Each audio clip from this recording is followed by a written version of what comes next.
some of you might remember on a recent show that we did with Max Alvarez from the Real News Network and Working People podcast, I talked about how important logistics has become to the modern economy and how the organization of global supply chains has made companies actually very vulnerable to disruption. And again, by logistics, I simply mean the systems in which goods and parts are moved from one place to another. And so logistics has been organized around what's called just-in-time delivery systems, where companies depend on parts and products being delivered just in time to be used instead of being put in storage, which leaves them vulnerable. And the resurgence of COVID-19 through the Delta variant is actually demonstrating this vulnerability as we are in the midst of a global supply chain crisis. So as the Delta variant disrupts economies, especially throughout Asia, it has caused a shortage in parts and raw materials. But at the same time, there is an increase in demand for these parts as more economies across the world open back up. And this has caused shipping costs to go up and made container space hard to come by. So I know I just said a lot, but let's listen to what an analyst from Bloomberg has to say about this. We spoke to a lot of manufacturers in recent weeks, and we asked them what is their outlook now as we head towards the end of the year and as Delta spreads, like you mentioned. And the message from all of these manufacturers was that actually they're girding for the long haul now. They don't see these problems with shipping containers being resolved anytime soon. They continue to complain about shortages of key input materials for their products. And of course, there's ongoing disruption as they try to get their products around the world. And remember, we're going into the all-important holidays or Christmas shopping season now. So this is bumper time for consumer manufacturers and for shippers. And both of them are saying that there's a logjam out there, and that will, of course, continue to have an upward pressure effect on inflation, and it will, of course, have a downward effect on the global growth recovery. This has caused major corporations to reduce production and rethink the overall organization of supply chains. The Financial Times discussed this recently. It's saying Scott Price, the president of UPS International, told the Financial Times today that companies now understand that reliance on stretched supply chains is a risky business. The damage done to the aviation industry during the pandemic has exposed the vulnerability companies face when shipping cargo is in the belly of passenger aircraft. He says, especially when long-distance air travel is not expected to fully recover until 2025. And it goes on to say, car makers are particularly vulnerable. Toyota on Friday cut its annual production targets after a surge of COVID cases in Asian factories, compounding pressures from the global semiconductor shortage. While at German manufacturers, there's a large gap between orders and output. And this increased shipping costs has caused bottlenecks at ports. So Bloomberg reports that the cost of sending a container from Asia to Europe is about 10 times higher than in May 2020, while the cost from Shanghai to Los Angeles has grown more than sixfold, according to the Drewry World Container Index.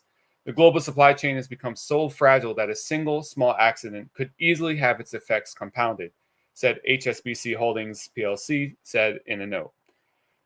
So back when just-in-time supply chains were first being designed, labor organizers were actually surprised that companies were doing this because it left them so vulnerable. And so far, for the most part, workers in logistics have not taken advantage of this opportunity. But we're seeing the potential disruption that labor action in this sector could cause just through COVID-19. And the question is whether corporations that are starting to recognize this vulnerability will be able to change course to protect themselves. And the even bigger question is whether more logistic workers will recognize this strength and act on it. But this supply chain crisis is another reminder that for all this talk of a service economy or post-industrial economy, the production and movement of goods still lies at the heart of the modern global economy. To go back to the supply chains and logistics, I was recently thinking about I've mentioned on the show before. A few months ago, I moved to Albuquerque, so I now have to have a car, and it's actually been really difficult to find either a new or used car that is like at all affordable because of some of these supply chain log jams that have been going on basically since the start of the pandemic. If you've had to buy a car recently, I'm sure you're commiserating with me right now because it's just driven up prices for consumers. Right. But also, again, it's not just the new cars, it's the used cars as well, because of the way that these different markets interact with each other, right? And so, again, I think it just goes to show how we kind of take the steady flow of the supply chain for granted. But you're right. Like the workers who are involved in every step of that process do have quite a lot of leverage. What's interesting is like, even if companies are starting to recognize this is a vulnerability, I mean, it's not like it's very easy to just like change these global supply chains overnight, you know, and I think in some ways they're kind of like locked into it.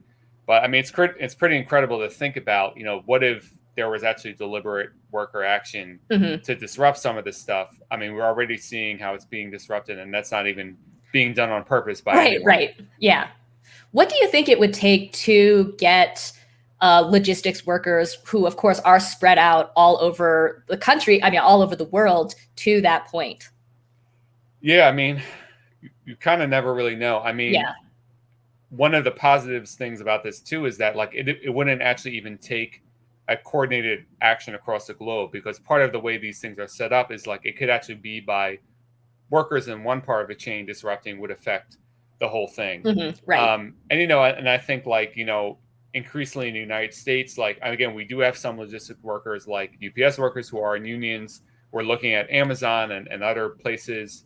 So I think hopefully, you know, if we make some breakthroughs unionizing them, you could see more of these actions. But again, like it's a global fight as well. I don't know. I guess you never know what could like trigger it to a point, or when there might be this realization of this kind of power.